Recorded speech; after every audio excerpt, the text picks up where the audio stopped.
tinfoil hat. Oh, what the fuck are you guys even talking about? Global controls will have to be imposed, and a world governing body will be created to enforce them. Welcome to Tinfoil Hat. We go deep, homeboy. Aaron, open your mind. Drink from the fountain of knowledge. There's lizard people everywhere. That's some interdimensional shit. Wake up, Aaron. This is only the beginning. Dude, you just blew my mind. Are you ready to get your mind blown? Good morning, Swarm, and welcome to Tinfoil Hat. You know I am. You know what I'm here to do. I'm here too. Rah! There we go. Joining me across the table, to know him as I love him, Xavier Guerrero. What's up? And on the ones and twos, Johnny Woodard, Jay Nice. What's happening, dude? Good show today. Good show today. Super excited.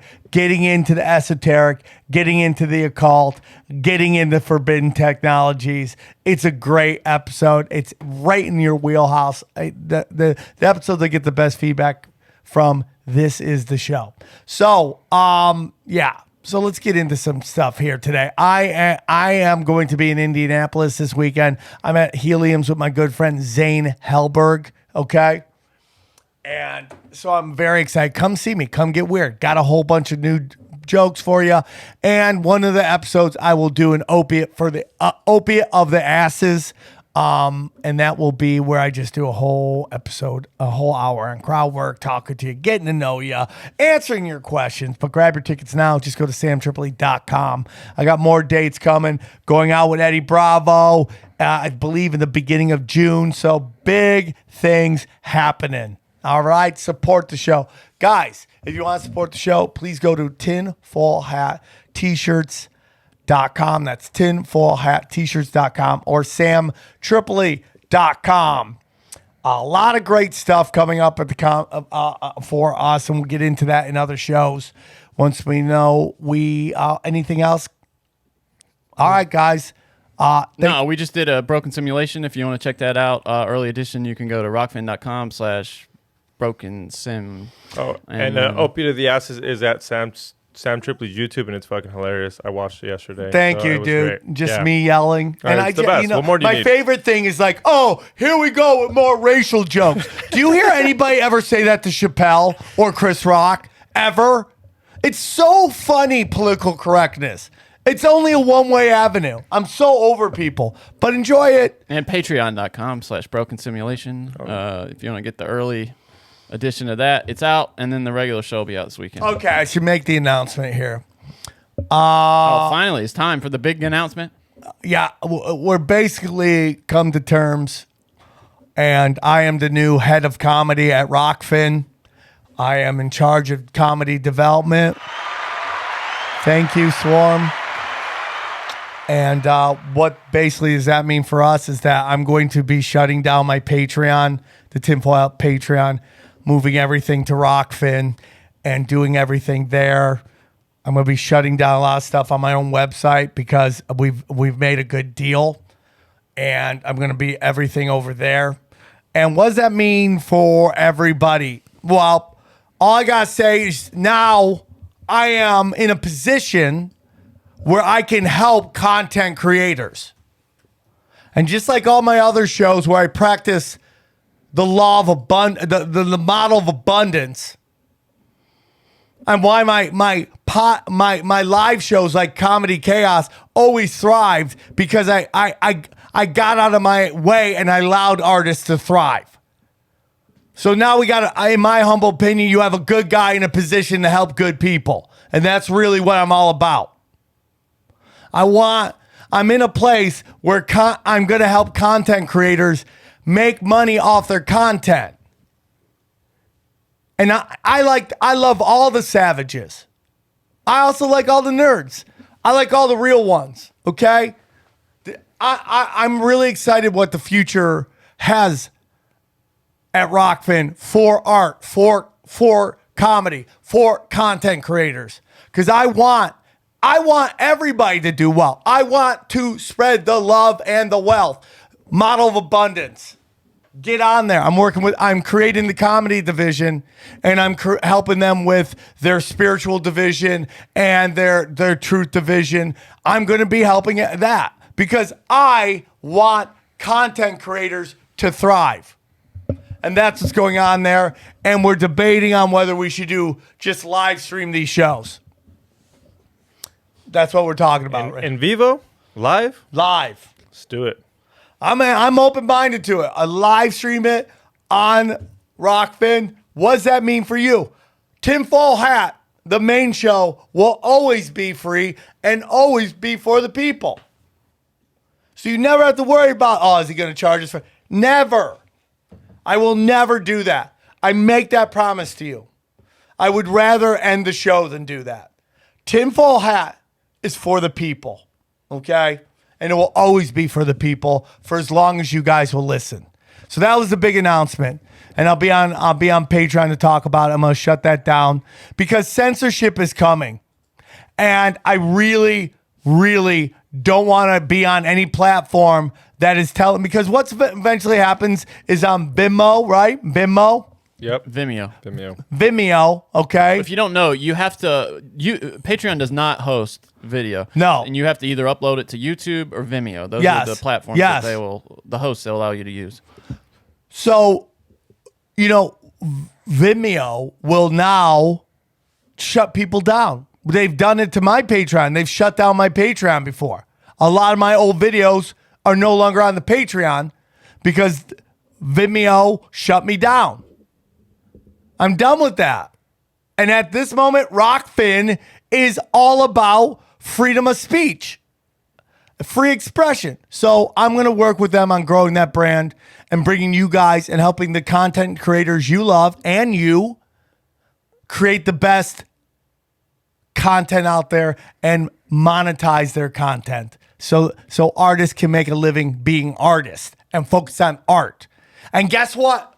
Guess what they're doing at Rockfin? They're bringing all the savages, right? Jimmy Dore, Abby Martin, Lee Camp. And then everybody, all of them are over there. Who are some of your favorite people that have been on the show? Whitney Webb, she's over there.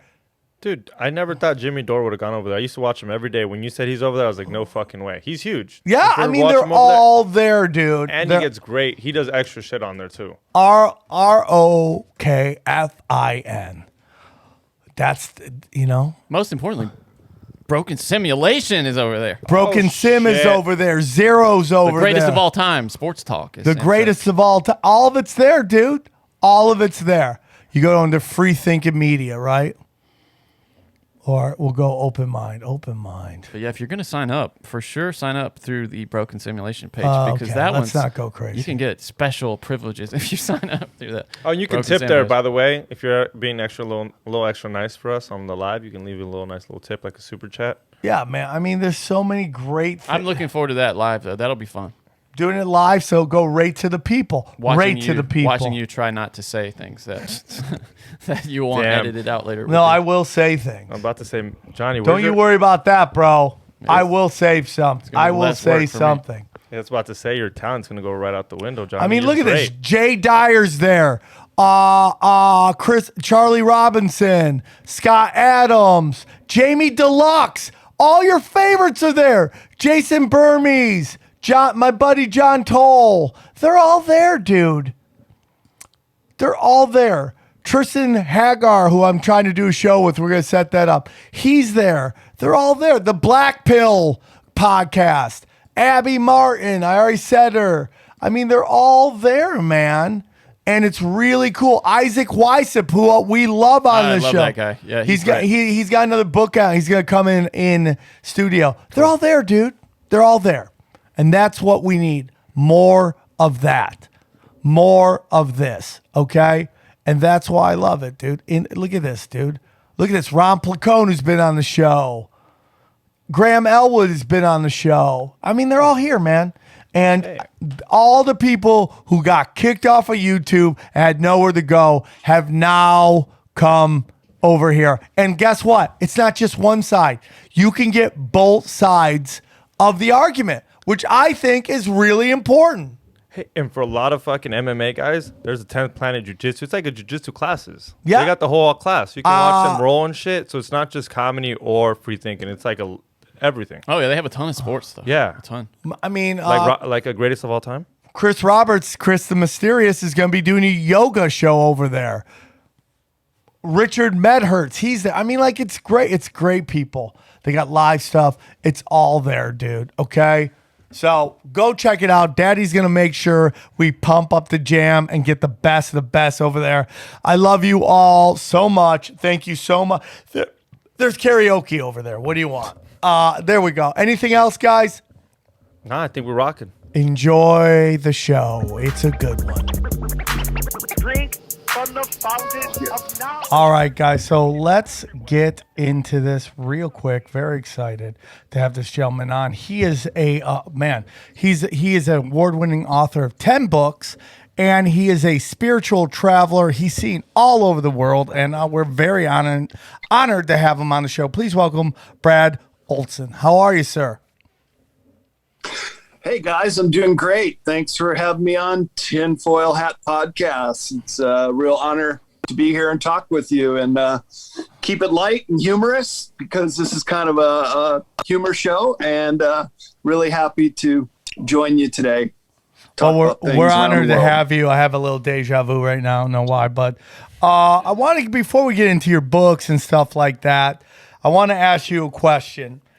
Even though we know the conspiracy theorist term is a little weird, I get asked by all of my, we'll say, for lack of a better word, a conformist theorist or phrase, is everything a conspiracy? I mean, I tell them, yeah, it is. What are your thoughts? Well, the term conspiracy theory was concocted by the CIA in the 1960s during the Warren Commission as it was looking into the Kennedy assassination. So anytime I hear someone use that term, I'm thinking either they're really ignorant or they're not really aware the amount of manipulation the CIA has had on our mainstream media, as well as the general narrative in this country. Is everything a conspiracy? Well, let's define the term. What is a conspiracy? That is just two or more people concocting an idea in private and making it work. So before this video goes live, we're actually conspiring in a conspiracy right here to talk about it. So it just very disingenuous when people use that term, conspiracy theorists, because it is a way to deflect truth seekers from getting close to what really matters in the world. And I certainly don't use it myself. I think a better term is conspiracy researcher or just a truth seeker. But not everything in the world's a conspiracy, but there are conspiracies in the world. There's no doubt about that. I am. I like the term spiritual skeptic. That's kind of what I'm into. That kind of makes me feel good about myself. But I do believe that you're right. Not everything's a conspiracy, but there is a lot of work being done behind closed doors for sure. So let's get into a little bit about you and everything you do. For those who don't know you that well, Brad, or may not be familiar with you, can you tell us a little bit about yourself? Sure. Well, I'm a Chicago native. Grew up there, went to college, Illinois State University. But when all my fellow colleagues in school were going to career day, I'm playing hacky sack and frisbee in the quad. I go, what's the hurry to start a career, guys? Instead, I self-financed all my travels and started by painting houses in the suburbs of Chicago and went backpacking around Europe right after I finished school. And I thought it was really cool, backpacking around, paying my own way, seeing all the great sights in Europe. And then I start meeting these Aussies and Kiwis, and they were like, you've been on the road for 3 months, mate? We've been on the road for 3 years. It's like, what? How do you do that? say, you work your way around the world. And so I took that to heart. And a couple years later, I had the time and the money and desire. My first book is called World Stompers, a Global Travel Manifesto. It's still in print. And that's basically my testimony how to take a trip around the world on your own budget. And so I taught English in Japan, and then I self-financed in total 3-year trip around the world. And boy, I'll tell you, that was about as educational and eye-opening as my 5 years in college. And it then paved the way for my career, starting as a travel writer and doing a series of books on sacred places. Then about 15 years ago, a bit of an existential crisis in my career because the internet was changing everything as we know it as far as travel publishing goes. Because all of a sudden you could just look on the internet and start to make up your own itinerary and collect information that you can get from the internet without having to pay for a book. So I don't know if you remember, about 20 years ago, the travel aisle was very large, oftentimes several aisles. Now it's very much condensed to maybe 50 or so different book titles in one small section. So at that point, I was thinking to myself, well, what if I want to stay in publishing, if I want to stay relevant as a writer, what do I need to get into? And it occurred to me that what I'm very passionate and interested in are these esoteric subjects. And so about 10 years ago, just came out with the first book in the 3-book series. It's Modern Esoteric, book 1, Future Esoteric, book 2, and just recently released Beyond Esoteric, Escaping Prison Planet. And that has been a very fortuitous subtitle, and it opens up a lot of questions. Exactly what is Prison Planet and how does one escape from it? And I would certainly love to hear your take on Escaping Prison Planet, because I do this with a lot of my interviews, and I'll tell you, every single one of the answers is very divergent, what exactly that means. But to me, it means exploring these subjects that are often conspiracy driven, but esoteric by its nature means understood by a select few. So in the context of Beyond Esoteric, this is the age we live in, when a lot of things are even going beyond the pale of what any 19th century occultist could ever imagine the world we live in today in the second decade of the 21st century. I find it all so interesting. So to basically answer your question about, the prison plan and stuff like that, if you were asking me, I would tell you that we live in a realm. It's something I talk about a lot on this show. We live in this is some sort of realm, whatever the realm is. That's can be discussed. I believe this. Wherever we live is so special. It is what you want it to be. Meaning, whatever you see, however you see it as, it becomes the reality. And some people want to get flat Earth. Some people want to get into round ball, space, all that stuff. I personally believe, based on the years of doing this show and talking to so many people from so many disciplines, that this realm that we live in can take the form of whatever you want it to be, and that you can find all the information you want to support your idea on what this reality is. And then I could talk to somebody else and they can find all the information they want to prove that their argument on what we are, where we live, and all that stuff is true. And then you'll leave there going, well, if they both have really good points, I have no clue what it is. And maybe that's the key to everything, is the true knowing is not knowing, right? It's like having an idea of what it might be and then going through that. Now, obviously, you have been around the world. You would have a far better expertise on all that stuff, and I'm not necessarily here to get into any kind of flat Earth, round ball kind of discussion. I'm really enjoying the esoteric angle and the occult angle of this. But if you're asking me what I think a prison planet is, this is a realm We're here to learn. This realm has suffering. You cannot legislate and outlaw suffering, because that is the point of being here, is that you are here to learn lessons about how the universe works, and we are all part of this universe.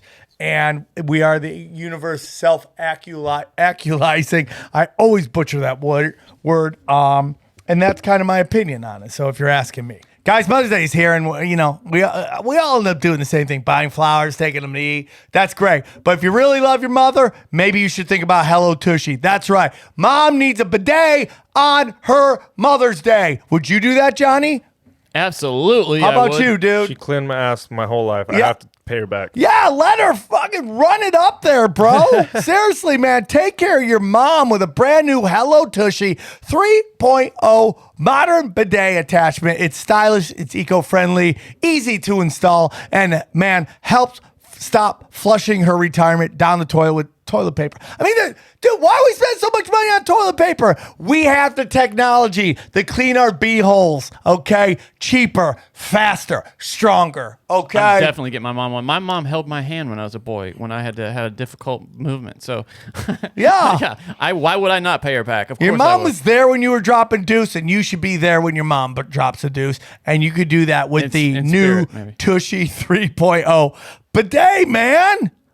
Do it together, man. things You're are great. dead. And Dad's going to use it, and he needs a real power wash down there. But that's what Hello undercarriage Tushy wash. is about, okay?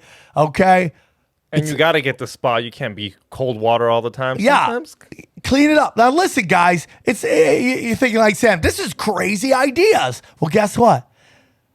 Every Hello Tushy attachment comes with a 60-day free guarantee and 12-month warranty. Dude, 60 days of power washing your beehole. For something that washes your butt, you get For a your 60-day butt. guarantee. That's You crazy. get 60-day free ride just to feel if you like it, okay? How great is that? Mom already got, okay?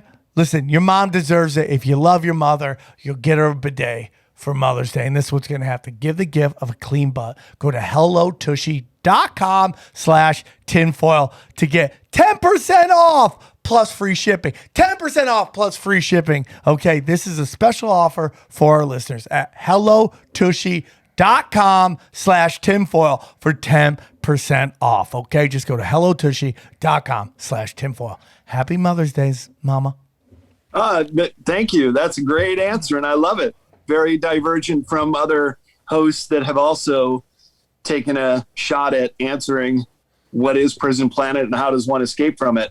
And indeed, we're all here on a journey, I would say a karmic journey of our own making. That's why we've been incarnated here, and we all have our lessons to learn and our journey to take. And it's really how we go along that path defines who we are as people, and if we're going to get it or not. It is a great awakening period for humanity, and it's really a wonderful time to be alive and watch it happen. I'll tell you, I have traveled around the world. I've been to all 7 continents now, and I'll tell you, this is a gem of a planet. It is so beautiful and so worth preserving, and so many different cultures and the ruins that you can find. It would take many lifetimes to see it all. And I've just really scratched the surface by pretty much spending my young adult life and middle-age adult life traveling to far-flung places around this world. And it's really an ocean planet. A lot of people don't realize that the surface is covered by 79% is ocean. Only 20. Well, it depends if you count the ice covering of the Arctic and the Antarctic. And the Antarctic is very much an ice-covered continent year-round. In those ways of measuring it, it's about 29% covered with physical surface. But it's really an ocean planet. And when you view it from the bottom of the southern hemisphere up into the Pacific Basin, there are images of the globe where you hardly see any land at all. Just sort of right way on the outskirts is the Ring of Fire continents and New Zealand and bottom Antarctica. So a lot of misconceptions about the world we live in. and as well as the aging of the cultures, how some of these cultures, such in South America, where I was just visiting, everything gets dated older and older and older. Same with the pyramids, same with even Angkor Wat are evidence that these temples were built upon other temples. And so this is esoteric information for those who seek it out. Some don't find it very interesting. I find it very fascinating. This is like the story of our planet Earth. And the more I learn, the bigger the puzzle all comes together for me. And that's why I write these big 480-page books, to try to help people also be inquisitive and look into the inner workings of the world. Not only that, but also I get into exopolitics, the ET relationship with this earth. And that's what we're talking about, dude. That's what we're talking about. I'm all about that action, man. I'm all about that. And, you know, I think that what you discuss is so important to people. And it's, you know, it's esoteric for a reason. There's a small group of people that know about this, and there's small people who study it, and it's not generally known by the masses. And I think that has been done purposefully, because the information that you've learned and put in your books, and I haven't read them yet, but I look forward to reading some of your books, is that for me, is just like, if people get this knowledge, then they start to realize how special they are, how special we are, how special this planet is. And then it changes kind of this thing that I've been studying, which is abundance versus scarcity. And they start living in abundance instead of living out of scarcity and fear and fear of death and all this stuff that is pounded into us as we're very young. That, you know, that we're just speck of meat suits on rocks, and we got one shot at this, and if we die, then it's over, and we just are done, and we don't exist for the rest of eternity. And I don't believe any of that. And, you know, when you start talking about ancient cultures, you know, building on top of ancient cultures, this throws timelines all off. You know, people think we're the smartest we've ever been. Are we? Because I think there's technology that says that we've been very smart many different times. And why aren't those societies and those civilizations still here? And all that, to me, leads into how important where we live is and how special each one of us is. What are your guys' thoughts on this? I just think that we're smart, but I think they were smart as well, and like a different kind of smart. Like, like I don't think they had iPhones, but I think we obviously can't build a pyramid. Yeah, like, I mean, they might have. Smart. They just might have other ways of communicating that is beyond even a higher level than an iPhone. Well, I mean, you think about what. I mean, it's the old saying. It's like Arthur C. Clarke's 3 laws. I think any technology sufficiently advanced appears, you know, magic to us. And I think a lot of the things we may be seeing in the historical record that are kind of confounding to us are actually technology that we just don't recognize as technology, possibly. No, I agree with that. I want to get into some stuff that, you know, you went to Antarctica. Let's talk about Antarctica. That is a very hot topic here. You know, I don't know if you saw the movie, but, you know, Godzilla versus King Kong. I know some people are like, oh, my God, why do you bring that movie up with this guy who's written 10 books? But, you know, there's a lot of talk of hollow earth, of firmament, you know, Nephilims. Somebody who wrote that script, listen to there's a conspiracy podcast in the movie. Right? Tugboat just went by. But I mean, and like Antarctica. He goes to Antarctica. Antarctica is, I think, a giant piece of this puzzle. Where do you want to start on Antarctica? What was it like? Sure. Yeah, I took a sailboat down there of all ways to go. Most people take a cruise ship, and even 50% of people on cruise ships get seasick. And on our boat of 14, 10 of us got violently ill. I think I lost about 25 pounds going over the Drake Passage. So it was basically from the Argentinian southernmost city of the world called Ushuaia. We caught this sailboat, and it took us 92 hours until we got to the first island. And boy, it was just really rough. It was I'm not kidding when I say the waves were about 3 stories tall. Now, not crashing waves. Now, and some of them did hit our boat and get us wet, but just undulating up and down, these massive tumblers. And we were very grateful when we finally made it. My girlfriend at the time, she didn't think we were going to make it, but I said, look, as long as the boat's not taking on water, we're going to do it. So it was pretty hairball. And that's probably why so very few people ever go down there, because the barrier of entry is very rough. It's not like you're going there on a honeymoon or something like that, unless you're pretty tight as a couple. Broken up. Imagine if you're working on freaking relationship issues as you're trying to get to Antarctica. You don't love me enough. You're not talking to me enough.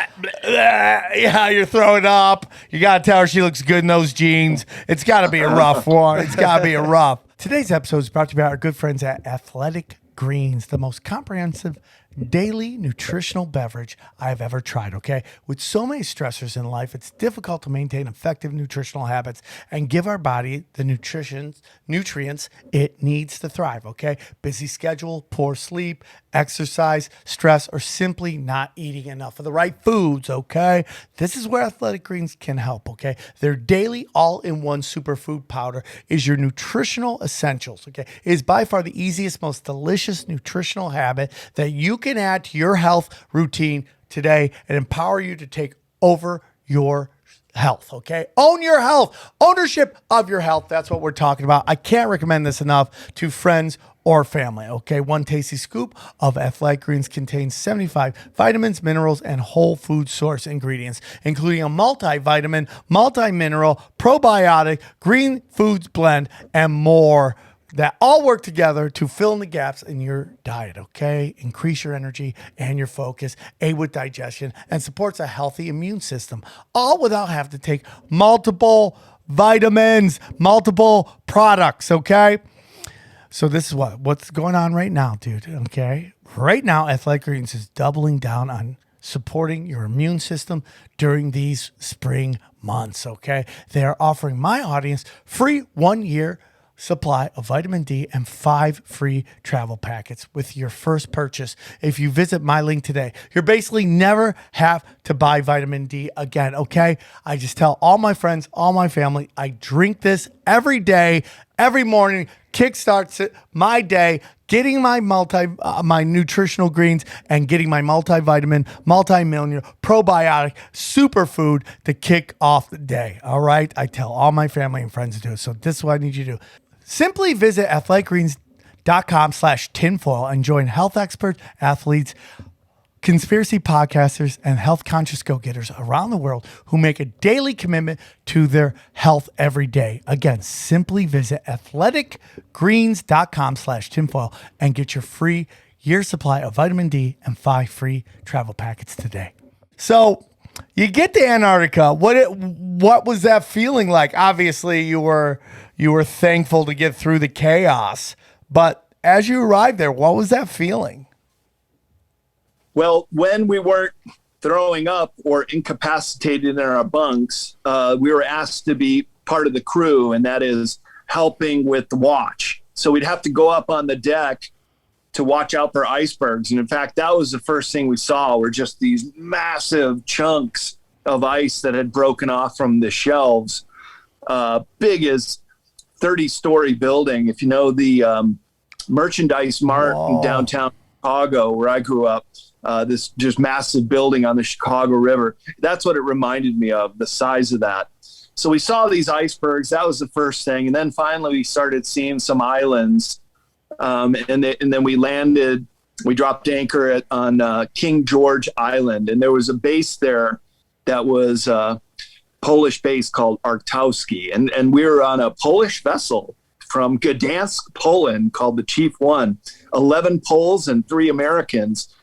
And so we already set up that we would go ashore the next morning. And boy, were we grateful when they welcomed us in.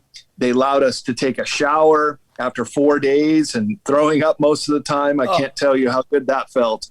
And a warm meal. And then we befriended them, and because we brought fresh fruit and vegetables for their chef. And so they were grateful to have that.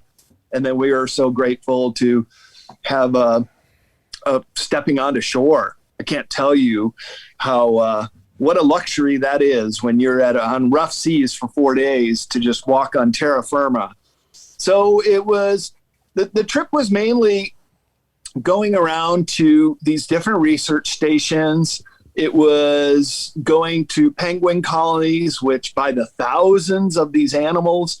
Animals have no fear of humans down there, which is a really interesting thing. We'd had whales swimming under our boat who are just as interested in seeing us as we were them. Same with like the seals and of course the penguins by the thousands. Our saying was you could smell it before you could see it. So you'd smell these penguin colonies because they defecate right there in their little zone. And then you'd see them way up on the hillside too. That was another thing. I was like, how the heck did they get way up there? And they just find a little path and just climb up these very steep cliff walls sometimes and get a little perch. And that's where they have their chicks. So they're safe from predators. And there are large birds that will prey upon the penguins. So really it was just the starkness of a frozen continent. At times we would observe the glaciers collapsing, and that would create a mini tidal wave. So we'd have to steer our boat right into it. So the trip was wrought with danger. Just about every day there was just some kind of new challenge that we had to make. But fortunately, some of the Polish sub-captain, he was a young guy and he was a risk taker. So he would be like, what do you guys want to do? And we would get on the dinghy and go out and whale watch or jump on glaciers, which isn't recommended. They can sometimes tumble, but we got away with it. And here's another cool thing. When we were in the Polish base, they said, well, we're going to have some cocktails. You guys want to join us? Well, of course. And they brought out this blue ice, bluish white ice. We're like, wow, what's that? And they said, it's from the glaciers. It's very old. When you see ice that is that blue, it's from the glaciers. So they chopped it up, put it in our glass. And when they poured the whiskey in there, it just started popping like popcorn.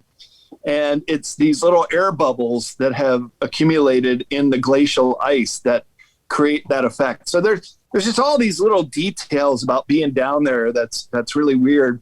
But of course, I collect esoteric information, and I'm very interested in the Nazi base down there called New Schwabenland. This is a map in Beyond Esoteric. There we go, New Schwabenland. Here we are. Yeah, cooking with gas.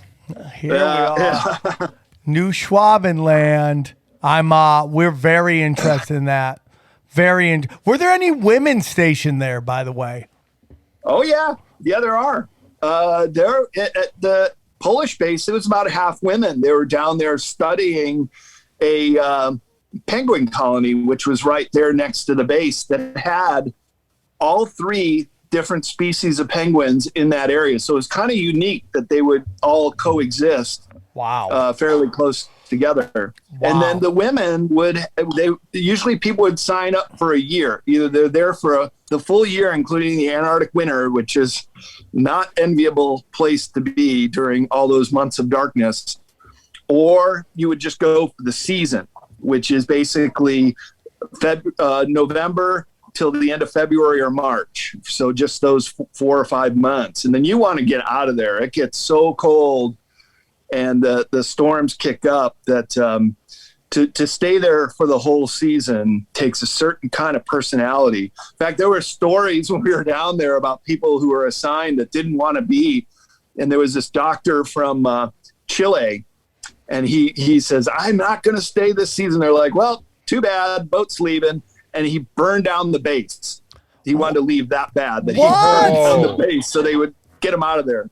Yeah, so they showed us the remains of the old base that the doctor burned down. Of course, they rebuilt another one, but people get desperate. And, of course, loneliness and not being able to see the sun. You know, at the South Pole, the Amundsen Scott South Pole Station, 4 months of pitch black darkness. Can you imagine not seeing the sun for 4 months? That's and crazy. being in an extremely cold climate that you just walk outside, every part of your body has to be covered. If there's just one little leak getting through to your skin, you could get frostbite within minutes. So it's a very dangerous environment too. I love it. I mean, like, would you want to go there? No. No. Yeah. I mean, Absolutely like, part of no. me is like, now I'm like, nah. You know, it would be interesting. You know, you want to see the world, but do you want to see that part of the world? Can I just watch a YouTube video on it? Right. Props to the women that are out there. Shout out to the ladies. Yeah. All the Antarctica The ladies. bottom of the ocean. It's cool. Don't want to go there. Yeah. I'm afraid of sharks, so I don't even want to get near that stuff. But so let's get into New Schwabenland, because I find this as the most interesting stuff in the world. I've had a lot of debates about Nazis and what they represent. I'm starting to form a theory that the Nazis didn't lose the war, Germany did, and Nazis and Antarctica and aliens and the deals being made and the effect that it has on today and what we're dealing with and Schwabenland and Schwab. So let's get into this. Where do we start with Nazis in Antarctica? Sure. Well, let's start with New Schwabenland region, which is directly south of South Africa. And that particular area is very much, it's called Queen Maud Land on maps today. And it basically was claimed by the Third Reich in late 1930s. Because Is that Commissioner Gordon? Yeah, because it was, there is a relic inland within the claim of New Schwabenland that I bring up in my presentation that could be one of the 3 large crafts that are known down there. And the NSA call them, the nickname is the Nina Pinta and Santa Maria. So I think they had discovered this craft under the ice, which you can see in Google Earth if you go back to the year 2013, and they were doing an excavation there. The remote viewers from the Farsight Institute have also looked at this craft, and they say it's certainly nothing natural made. It's some kind of massive craft, very, very old, and incidentally built for very tall individuals that had occupied that craft. So I think the Nazis found out about this. Yeah. And there are other locations under the ice where these crafts will open up a hole and you can see them. It's very hard to go there because you need clearance, and the distances are vast in Antarctica. So it's hard to get around. It's also very expensive to get around, but for the most part, you are allowed to travel inland to locations that you know of. So if I were ever to go back, I would want to go to New Schwabenland with a film crew and to investigate the New Berlin base, is what it was called, or Base 211. And this is where it's presumed a lot of the scientists that were backward engineering Nazi technology went down, and they had U-boat submarines that were larger than a container as we know them today on the container ships. So it's quite plausible that they were partially disassembled, put into these larger transport U-boats and taken down there. Well, we knew about it, and some of the other bases that we traveled to on our trip were used by the Brits to spy on the Nazis during the war and even after the war. And the U.S. knew that the Nazis had fled down there, as well as to South America and other locations around the world. But this was of particular interest because this is where they were taking their very high technology to stash it away in the impregnable fortress in a faraway land, Shangri-La, as Admiral Dolence, the top admiral of the U-boats, called it. And so they brought it down there, and then our Admiral Byrd put together Operation High Jump to go and confront them. And it was a huge armada of ships of other countries as well. They get down there. Day one, they're doing some reconnaissance. They found Point 211. They dropped some ordnances. They went back the next day to do a much heavier bombing.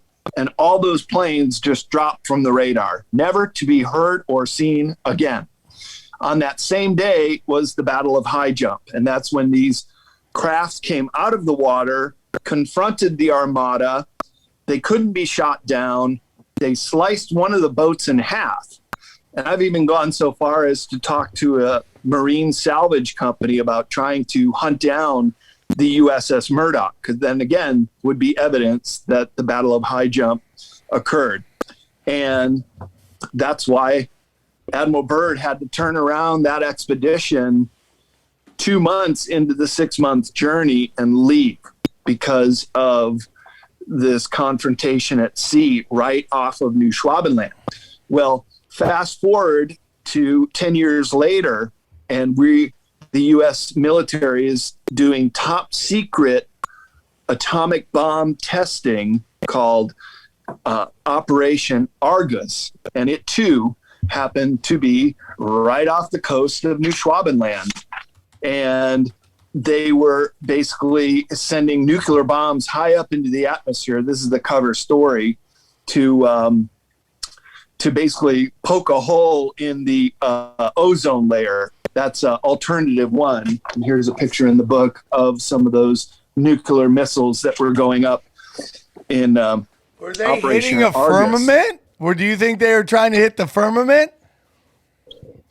Well, that's the cover story. If you look on Wikipedia, it'll tell you, yeah, and this is still a top secret atomic bomb testing program. But what I think they were really doing was hurling some nukes over at the New Berlin base to put an end to that base once and for all.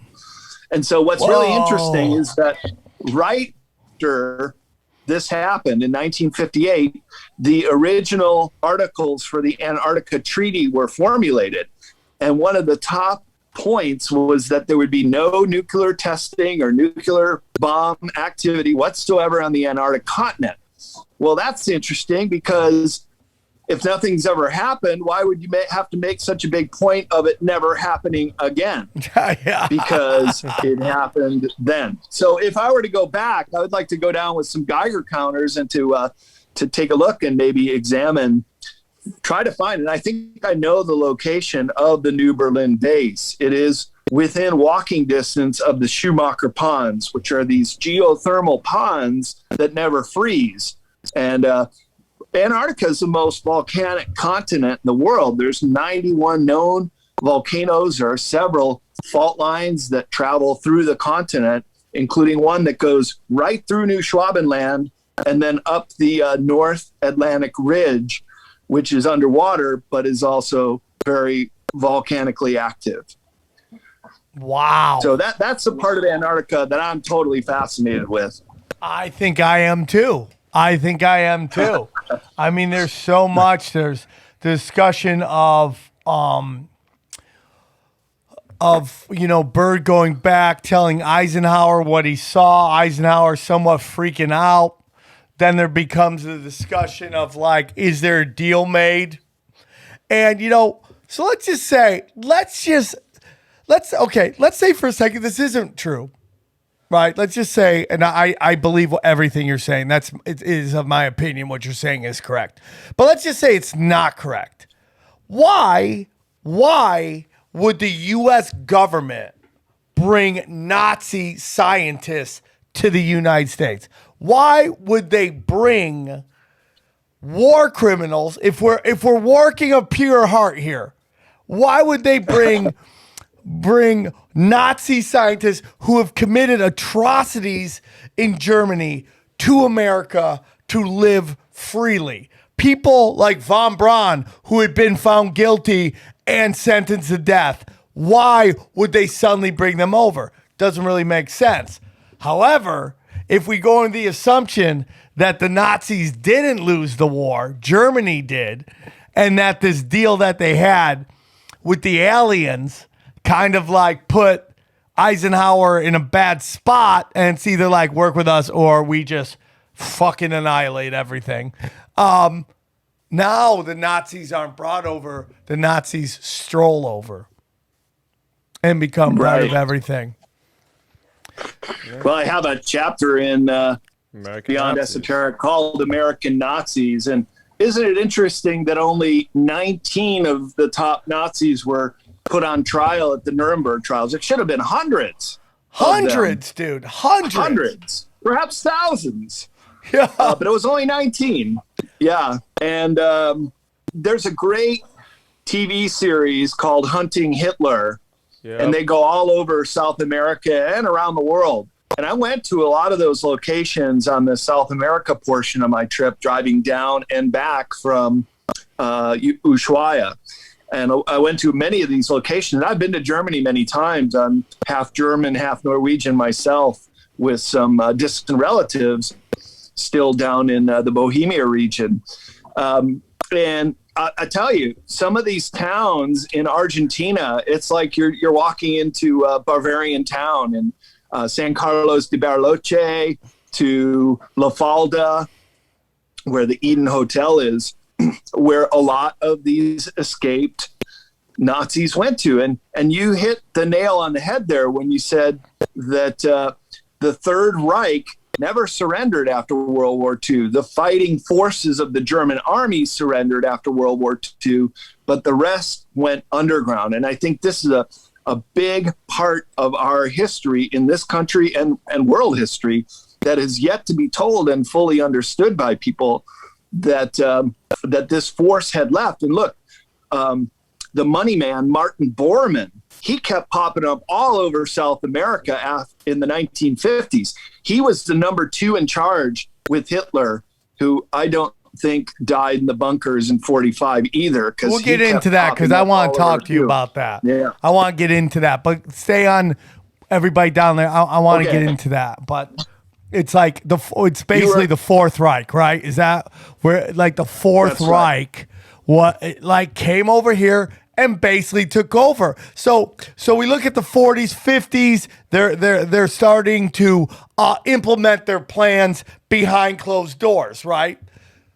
The 60s become when the plans get implemented. And just think of all the chaos that came from the 60s. Think of how the world was in the 50s, and then what happened in the 60s, and how we see kind of the birth of these cultures. Now, again, we're not like feminist culture, black culture, all this culture. Now, in their idealistic forms, they're wonderful things, right?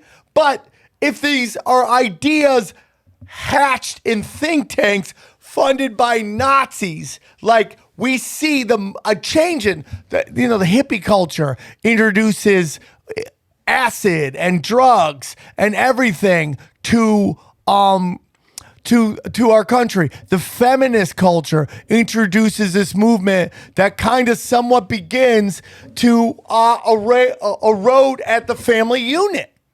And it's not the feminism, black culture, any other culture you want to come up with are bad, because honestly, civil rights in itself is a wonderful thing. We all want to live as equals, right? We're not talking about that, but we're talking about like, what is the long game with some of this stuff? And the long game is to destroy a fabric of how we are as people, this beginning of divide and conquer, which becomes the 60s. And we talk about, and we do this a lot in the show, the occult symbolism behind these high impact events, which becomes what the Nazis love to do, which is dark arts occult, man. And that's my honest belief. No, well, it's more than a belief. It's based on facts and evidence. You know why MK Ultra is spelled MK for mind control? That's the German spelling, Controle with K. They brought those scientists over here too. And those MK Ultra psychologists, which have been largely responsible for the mass dosing of America, as well as the mass media mind control, has been very afflicting on our country in many different ways. Not only the horrible experiments that were conducted on people against their will, oftentimes, but the mass hypnosis through the media. And now we know through Operation Mockingbird that the largest media organizations have been infiltrated with CIA. CIA was co-founded by these paperclip Nazis.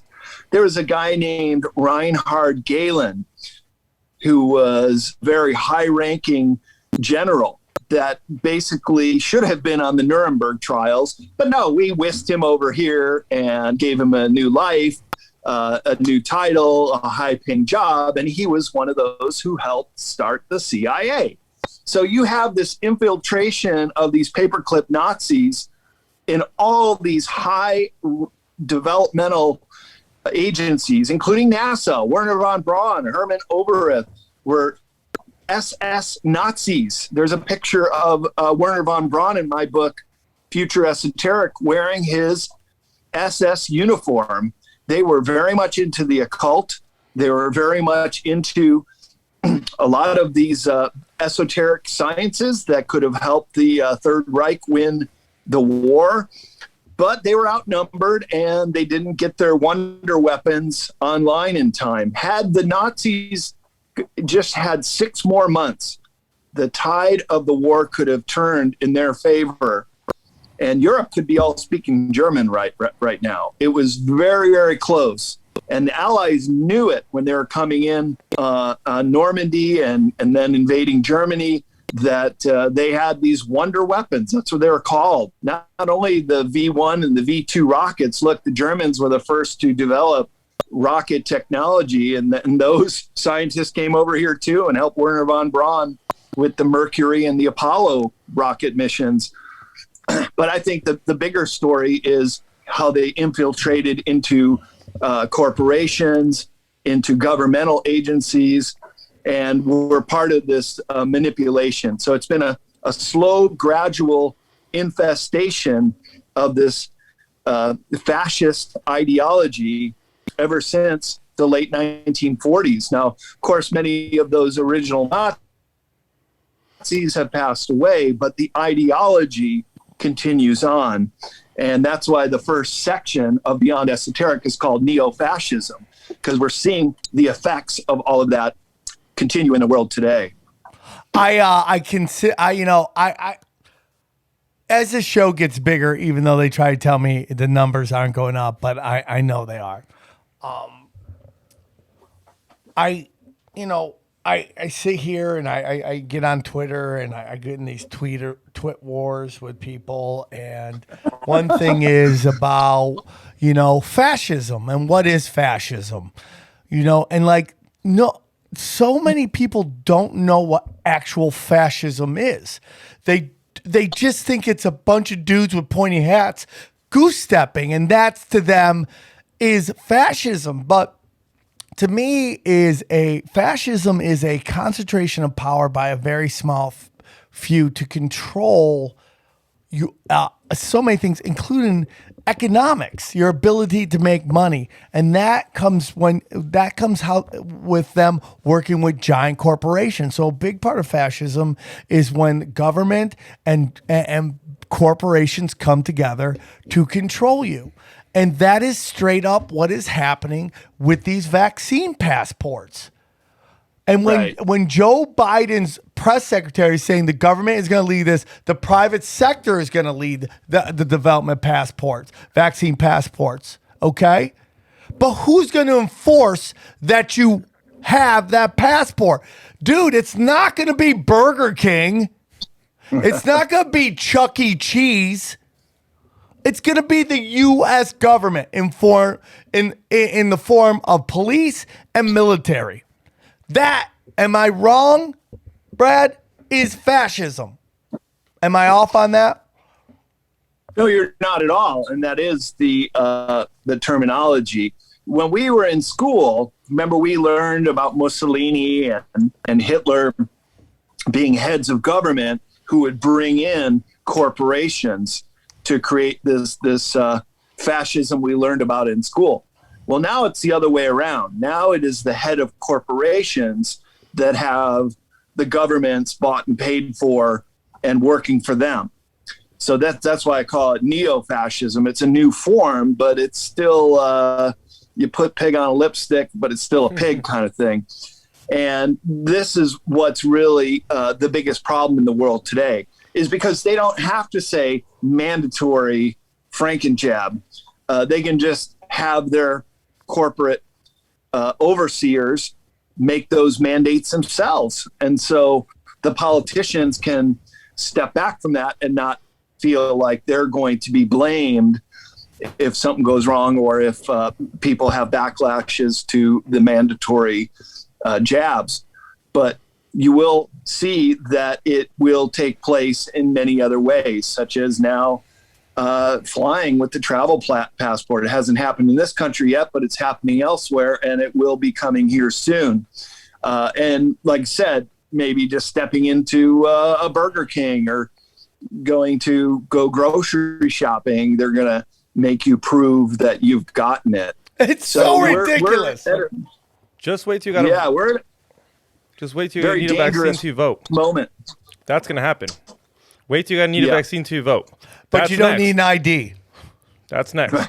Right? You don't need an ID to vote, but you need a vaccine ID to vote. How are they going to pull that one off? If vaccines were out a year before, I guarantee you would have needed a vaccine to vote for this election. So when we talk about a lot of this stuff, what we're talking about, like for me, man, and I've said this before, this is not about money. This is not about power. This to me is spiritual. It's all spiritual.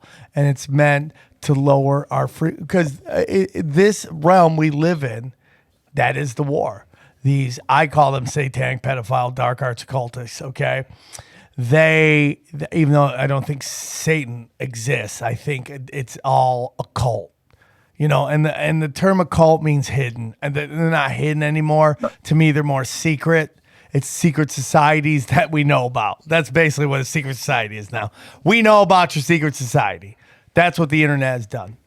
But it's these people waging war against us who are the universe. And this is this realm in this dimension. Tell me your thoughts on basically that. Like, what is the universe? Is the universe alive? What is your thoughts on that? Yeah, I cover the holographic universe in Future Esoteric, second book in the series. And that's about the only way I can find any kind of middle ground with flat earthers, is that we do live in this holographic reality, that things are not as they appear. But I think the bigger picture is we live in a multi-dimensional universe. And this is now how we could segue into the extraterrestrial question. Because you know how we've always been taught or trained to look to the sky, and they're going to be coming down from the heavens above. But those are extraterrestrials, extra outside of our planet. But what about right here below our feet? What about the inner terrestrials that may have been here for a very long time? And then when you talk about multidimensional beings, ultra terrestrials that can even phase in and out of our third dimensional reality because they're multidimensional beings.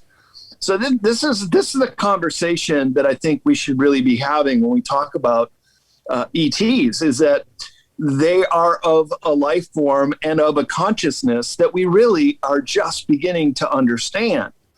And if they have been here for many, many millennia, as some would say, in some of these legacy bases, such as Dulce, even Mount Shasta, the city of Telos, and I'll be speaking at the Mount Shasta Summer Conference at the end of August. Anybody want to go, use promo code Brad and you'll get a discount. Done. And we're going to be talking about these kind of things right there in the shadow of Mount Shasta. And boy, I tell you, if you've never seen crafts coming and going, go up near Mount Adams or Mount Shasta, and I'll tell you, if you do a night view, you will start to see things coming and going from these mountains. It's just incredible.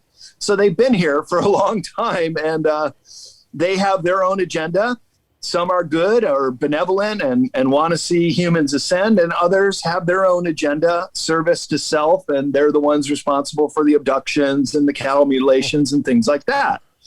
So it's a very intricate web out there of different species and different agendas, and it's all condescending right here on planet Earth. And this is a great time to be alive, but it's also a little bit on the edge because it could flip either way.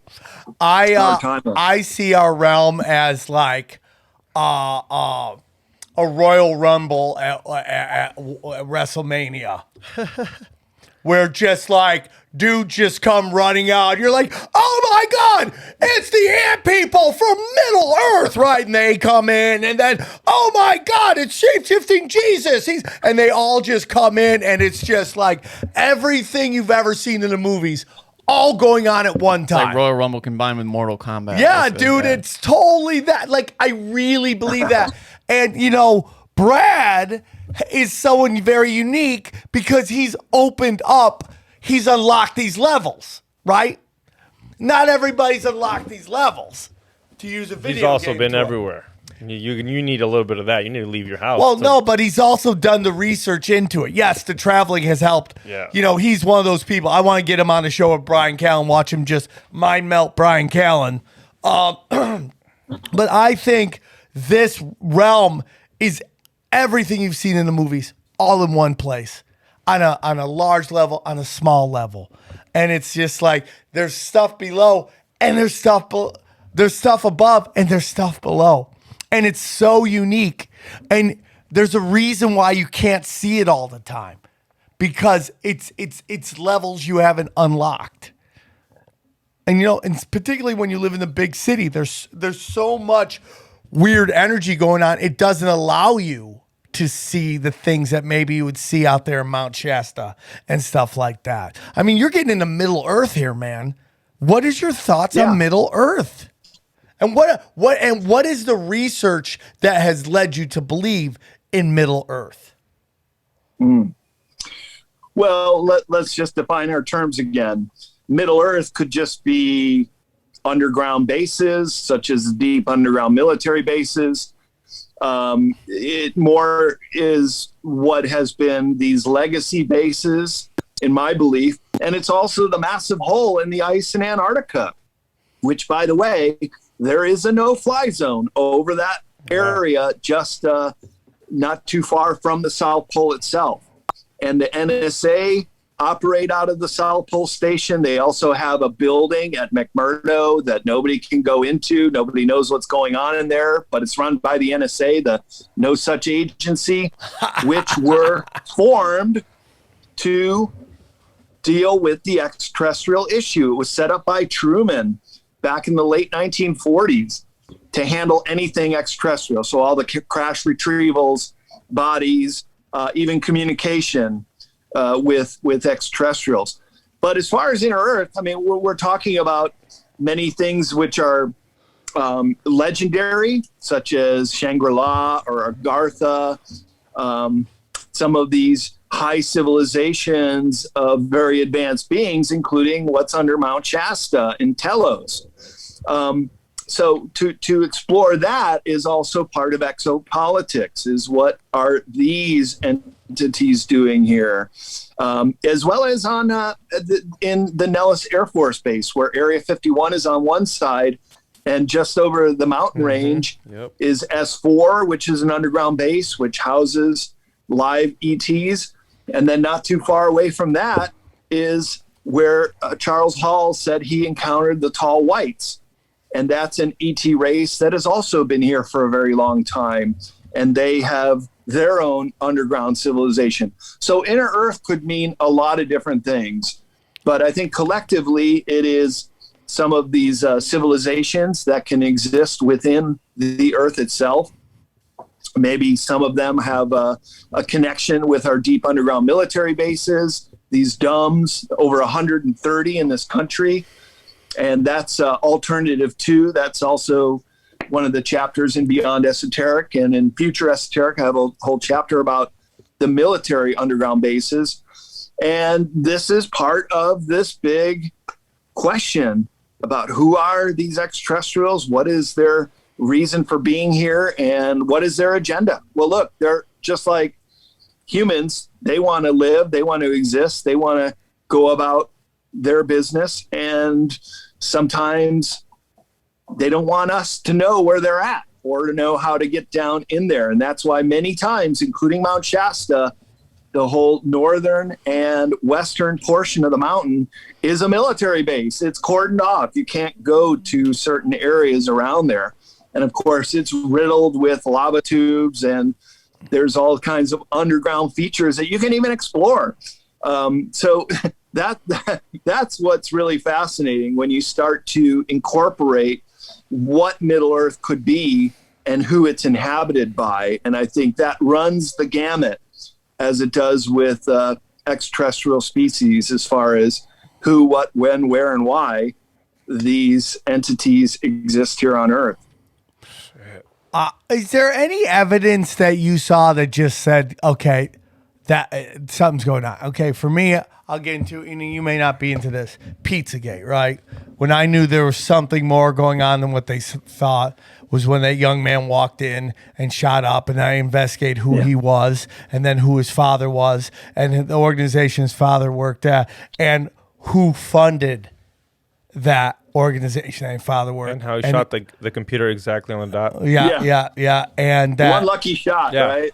And that the funding came from the Clinton Global Initiative. So when you go, oh, okay, this all starts to, so that clicked in that, oh my God, it's real. And then like the fact that the pizza place that had the pedophile symbol of the pizza was ran by a guy who worked in the stopping of exploiting the federal office of anti-child exploitation. He was a lawyer representing James Alefantis. I'm like, why is this guy who's running this department representing this guy legally? And I'm like, because that's... And they always have children charities, right? Yeah. They're always out there to help and protect, but really they're out to exploit. Yeah, it's dark. But it can be very disturbing to get into some of this stuff, but I think it needs to come out and be talked about. I don't want to get so much into that because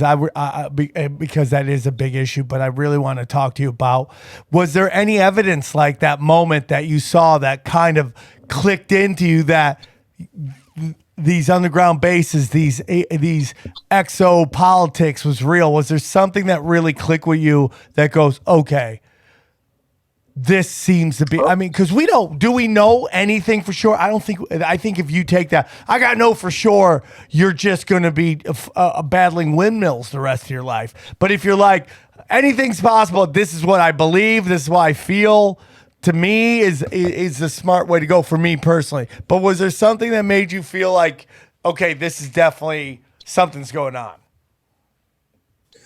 Well, yeah, seeing it with my own eyes. All the way back in 1997, I was backpacking around the Pacific Northwest, and we were up on the highest point of Crater Lake and saw this light coming directly into the depths of Crater Lake, a bright streaking light with no sound.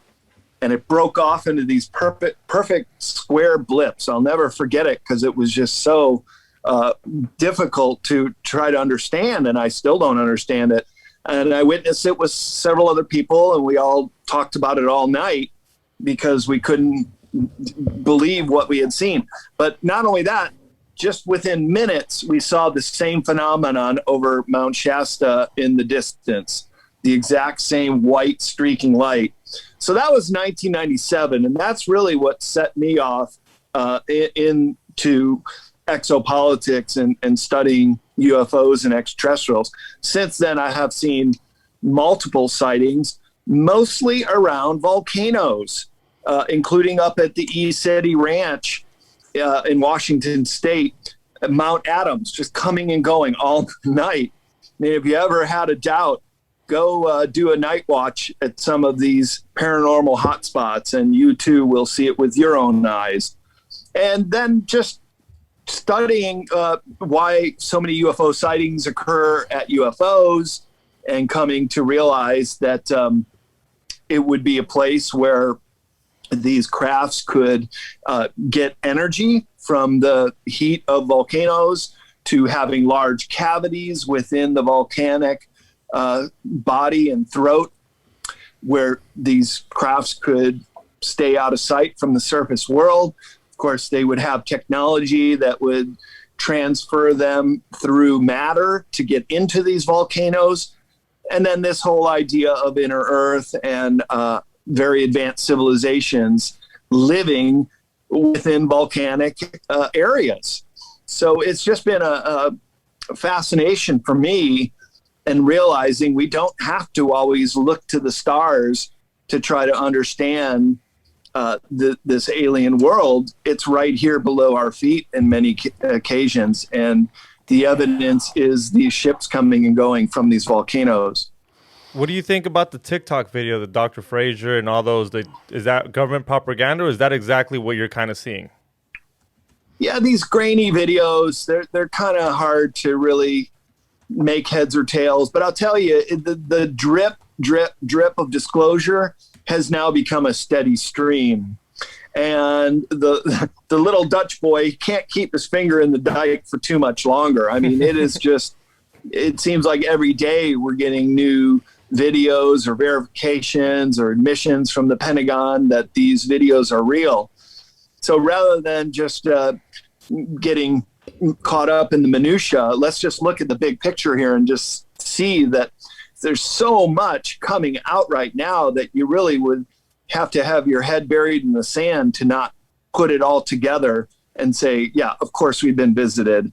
And of course the government and military knows about it and they're studying it. Look, if you don't know what something is and it's a potential threat, of course you're going to make it top secret. Of course you're going to take crash retrievals and backward engineer it and try to understand what kind of technology is it. It makes perfect sense that the government would react in the way it did in the 40s, 50s, 60s, 70s, up till now, to try to keep a lid on this. It's in the national interest to keep this a secret, to have the NSA spin a story if there have been a lot of sightings. But look, there's a volcano just outside of Mexico City that literally millions of people have witnessed craft coming and going, including large cigar-shaped craft coming in and out. And the fact that it's an active volcano and occasionally erupts only makes this so much more fascinating, that they have technology that is clearly unaffected by molten lava and matter as we know it. So, damn. I mean, if you're looking at this, you're going to get so many questions about how these crafts can function and operate and who the pilots are, that it could fill volumes of books. And that's why I cover it in these esoteric series, because it is very much a select few who have glommed onto these subjects and care to take a shot at explaining what exactly is going on. What do you think is, we've had Greg Carwood on. He's discussed what he's learned from his guest discussing Middle Earth. And he's like anywhere from a complete another ecosystem with different animals, its own sun, all that stuff. What is your thoughts on what is in Middle Earth? Well, clearly they have some kind of energy source, which could be volcanism. harnessed and used in a way that they can produce a light source. There's going to be a speaker at the Mount Shasta Summer Conference named Lowell Johnson, who was in Telos last summer. And one of the things he describes is that it's illuminated. You never see a light source, you never see a light bulb or anything like that, but everything is lit up somehow. And that's kind of interesting because in ancient Egypt, when you go into the tombs in the Valley of the Kings or down into some of the pyramids, there's never soot from torches. And how would they get down there to carve the petroglyphs and paint them with such precision unless there was some kind of light source? And some of the hieroglyphs in Egypt show them carrying like these giant light bulbs that had some way of illuminating and being powered. So the mysteries of the past combined with the mysteries of UFOs and exopolitics is really the narrative of this age. This is what I find to be the real zeitgeist of our age, that we find ourselves in, trying to play catch up and understand how some of these civilizations, such as Egypt, were so advanced and utilized some form of technology that we're still trying to understand how they put these monuments together and what kind of light source they use and so forth. That these are the subjects that I'm very interested in, and that's what I focus on in my books, is trying to help people understand that as well. So, the internet, do you think the internet got away from them? Was this all part of their plan? Did they expect that there would be nerd dorks who can't get laid that take the internet and go and it gets away from them? Did it get away from them? Yeah, it did. Well, Nelson Rockefeller, he famously said we should have never let the internet get out there. We should have always kept it under the auspices of national security. But there was a decision to allow the internet to populate. And there was a golden age, I would call it, from the mid 1990s until just a few years ago, when we had the new Library of Alexandria. We had at our fingertips so much information. Now, of course, we have entered this new age of censorship, where a lot of these websites and YouTube page videos have been taken down, which is quite a shame because we're starting to lose information. It is a new form of book burning that we're starting to see. And so I was just in a very good position over the last 15 years to start accumulating the information that I put into these books and been able to review videos. And so the way I do my research is to try to find data points that all connect to the same thing. A good example is the Roswell crash. I wasn't alive then. That was 1947, a full 18 years before I was born. But when you look at, let's put the data points on a bell curve. So then there are some authors that'll say that they were German craft or even Japanese craft, but it's really those singular authors that say that. The far majority of witnesses and testimonies, and even the newspaper articles that came out at the time, said that there was a crash that was retrieved near the town of Roswell, New Mexico.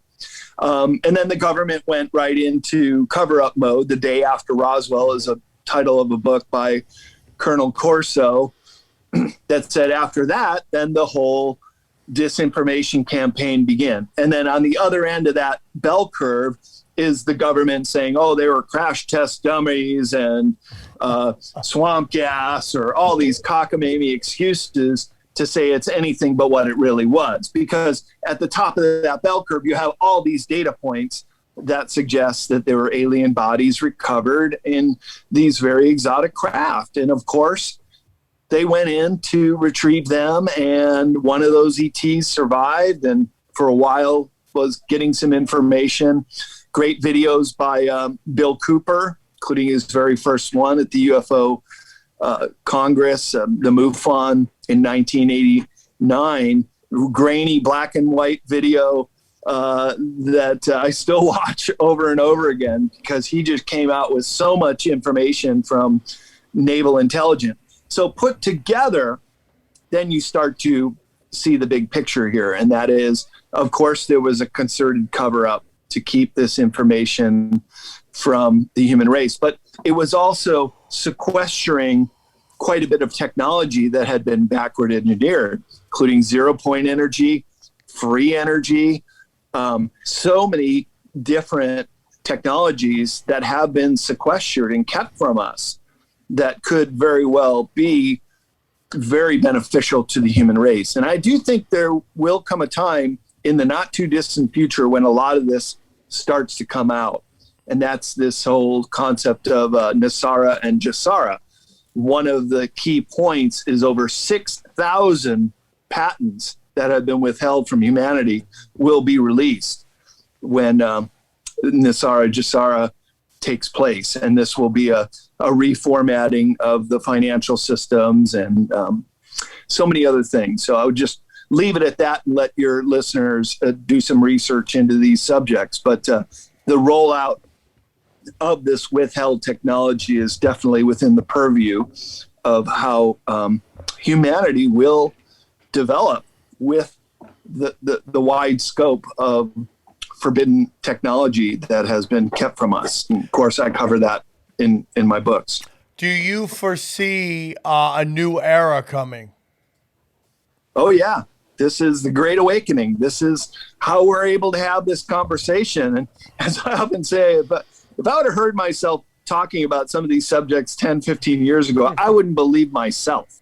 But all this information, which is now coming out, is giving us this new perspective to put this together in a new way that we can have a new insight into a lot of the information technology that's been withheld from us.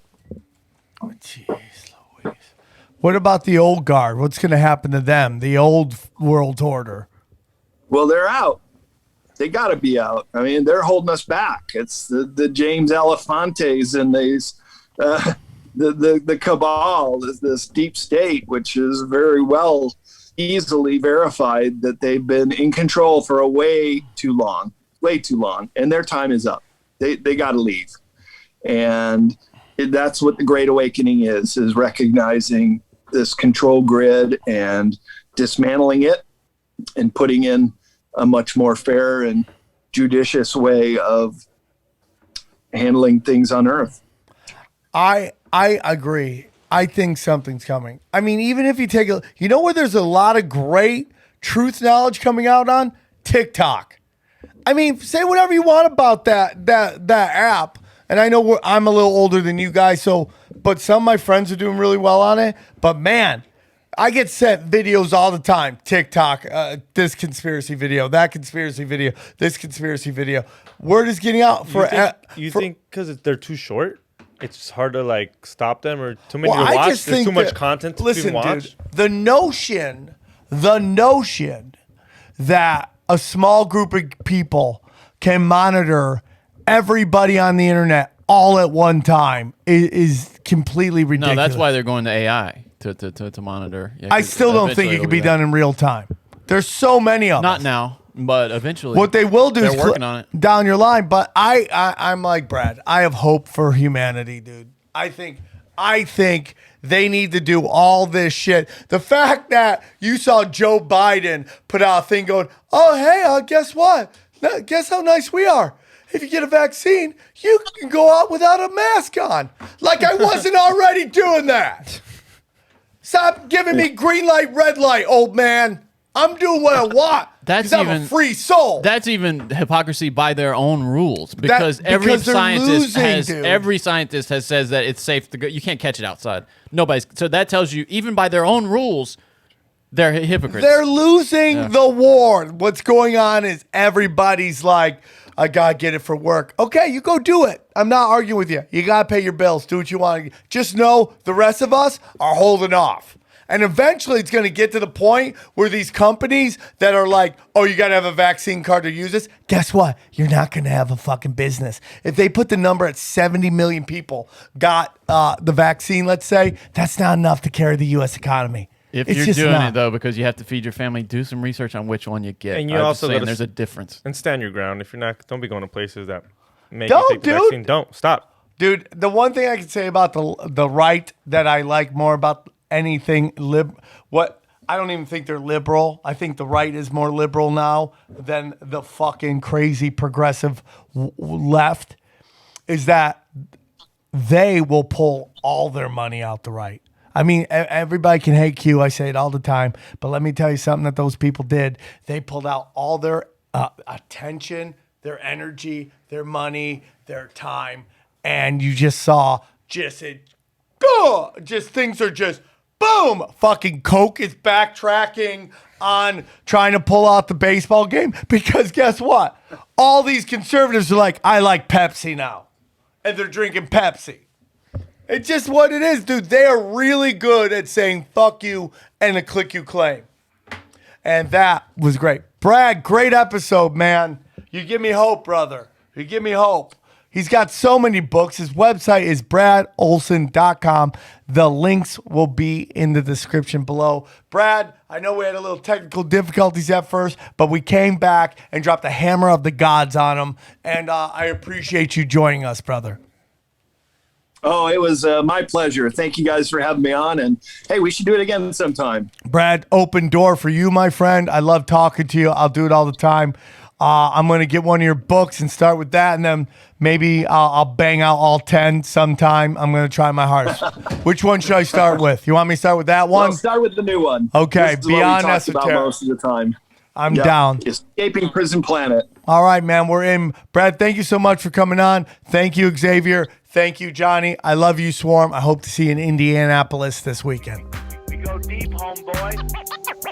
Aaron, open your mind. Drink from the fountain of knowledge. There's lizard people everywhere. That's some interdimensional shit. Wake up, Aaron. This is only the beginning. Dude, you just blew my mind. Tinfoil hat.